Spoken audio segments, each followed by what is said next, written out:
Today we are looking at a few When you look conspiracies. at the solar system, Keep an open there's mind. 9 planets, right? According to Neil Watch deGrasse and Tyson, think. the alleged greatest. They're all spinning in the same direction. You know the odds of that? 2 to the 9th power. 1 in 512. That's very rare. And by the way, during this conversation, do not say it was God's will. Because if you use God, you have to read the Bible. And the Bible does not depict the earth as a spinning ball in a sea of nothing at all.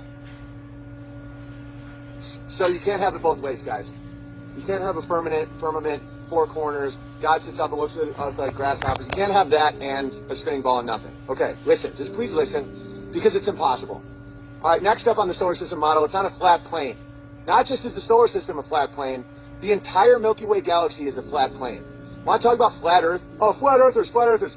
You're saying that after a Big Bang, even with the law of thermodynamics called entropy, which we'll get to in a second, somehow our galaxy ended up being a perfectly flat plane where all the planets spin in the same direction. The odds of that are less than winning the Mega Lotto every single day for thousands of years. Understand that. Now look at the moon. The moon is a perfect circle. The odds that happened after Big Bang and just chaos of atoms and particles and dust and rocks colliding is 0. The odds are literally 0. There's no force, there's no wind, there's no erosion, there's no water, there's no force acting upon that moon that would make it a perfect sphere. Next up, why are the craters all perfect spheres? The way asteroids hit, side angle, we've never witnessed an asteroid, okay? The odds that the spin of the moon is exactly the same speed as it rotates around the Earth, again, are 0. If it was 1/4 of 1 mile per hour different, it would slowly turn. The fact it doesn't, and there is 0 physics explanations with the model of gravity as we know it to explain why the moon, why its axis rotation is exactly matching it rotate around us so that we only see one side.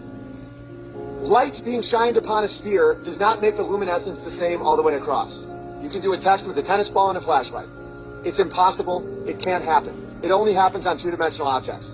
Seeing as you've only seen one side of the moon because of its miraculous rotation and its perfect circle, and the fact that the luminescence is the same across the whole thing, implies, I'm not stating this, it implies it's a 2-dimensional object. A lot more than it's a spinning sphere out of the chaos of the Big Bang. Okay? The size and weight of the moon, according to science, it is impossible for it to be rotating around our Earth. The way the moon was created, according to mainstream science, is that an object the size of Mars hit our Earth and created the moon. That's nonsense. We would have rings like Saturn. Where's all the dust? Where's all the debris? Where's everything? That all just disappeared? That makes no sense at all. Next up, the sun is 400 times bigger and miraculously 400 times farther away than the moon. And like 2 machine-cut quarters, they line up perfectly to make an eclipse. The odds of that are 1 in trillions times 1 in trillions times 1 in trillions. It's not possible. That the perfect circles in this world, which can't happen on the moon given the existing model, line up perfectly with something 400 times larger from a third factor, which is your fixed position on an Earth, that they claim is spinning 1,000 miles an hour. Okay, the shadow of the eclipse is 70 miles wide. There is no way to make a shadow smaller than the object. Of course, there are people that say umbra, because like goats, they've been trained to say that, but they cannot recreate an umbra on Earth.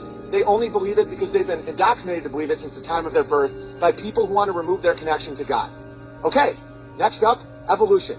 So we have something called the Big Bang, which is the ultimate chaotic event. What banged? Who banged it? Why did it bang? How did everything come from a fixed point? Don't even try and tackle that because it makes 0 sense. But here's something that you can easily think of, and it disproves everything about mainstream science. The law of entropy is that matter and energy naturally go from order to chaos.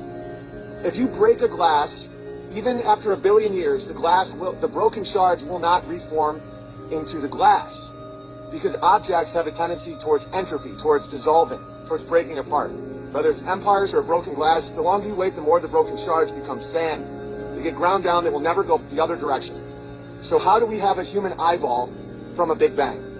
The Big Bang happens and it creates a never-ending waterfall, cascade, domino effect of atoms smashing against each other in an empty darkness for eternity. So given the law of entropy, that things go from order to chaos, how on earth do we have the structure of a human eyeball in which we can see light and then recreate the light in our minds as images that represent our physical reality? It contradicts to a point of laughable mockery.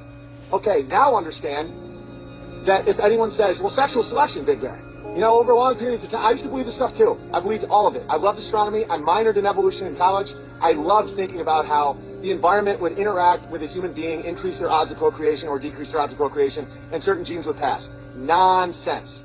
You're telling me that that force that created the human eyeball, which is unbelievably complicated, that through a long process of light hitting cells and then becoming rods and cones, if that's from sexual selection, why does our skin burn in the sun?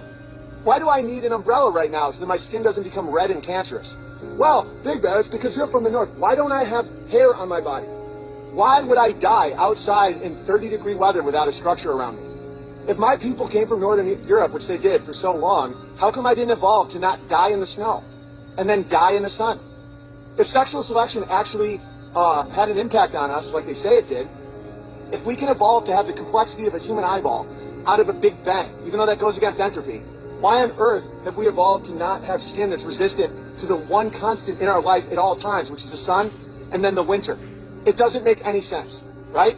So what is the point of all this? Is this supposed to give you despair and fear? No, it's removing it. We were created. That glass that was broken was a glass because someone made it. So someone made us to have eyes to see, ears to hear, a mouth to taste, hands to touch, a woman to love, a child to hold, right? That is love. And so what's the purpose of life? Serving that which gave us all of it, God. And they want you to think that we are on a spinning circle ball in an infinite black, and every atom that just smashes together randomly eventually became your parents who randomly fucked and are now silently watching NCIS in some long, weird, passive-aggressive game, and you're just here to randomly smash your genitals against someone. No way, guys. That's despair. That's the world where you need medication to get out of bed. That's the world where you can be easily tricked because you have nothing to be grateful for or nothing to live for. When you know that your eyes of your children were created, that means whoever created it loves you. So serve that who loves you, which is your creator. There is no way that moon just got this. The story is an endless serpent distracting you from God's love and making you sad and full of despair. And every time I point out one of these deceptions and people say, oh, I can't be with you on this one, man. It's too much stress. I'm removing the stress. You're made in love. Your soul matters. Your choices matter. God loves you. Why would God give you eyes that can see your wife holding a baby? That came out of chaos? What are your thoughts? Keep the conversation going in the comment section. China Fakes Everything Part 4. I came across this on the web. This man is exposing how some spam meat is made in China. A piece of chicken breast the size of a quarter, a bunch of cornstarch, and loads of chemicals. And it turns out just like the spam you see in the store. How about beef balls? They're made with duck heads and blended into a paste. They're also loaded with chemicals and additives, but look like beef balls to me. How about injecting things with mysterious liquid? This is done to eggplants, cucumbers, chicken, and fish apparently. Next comes soaking things. Wow, look at that. You get a fully grown apple and cucumber harvest just by dipping them into a beaker full of mystery. Or how about fake donkey intestine, a marinated dish using pig uterus and ovaries instead of donkey intestines. As this video shows, they end up with the same color, maybe a similar texture, and definitely not gonna try it.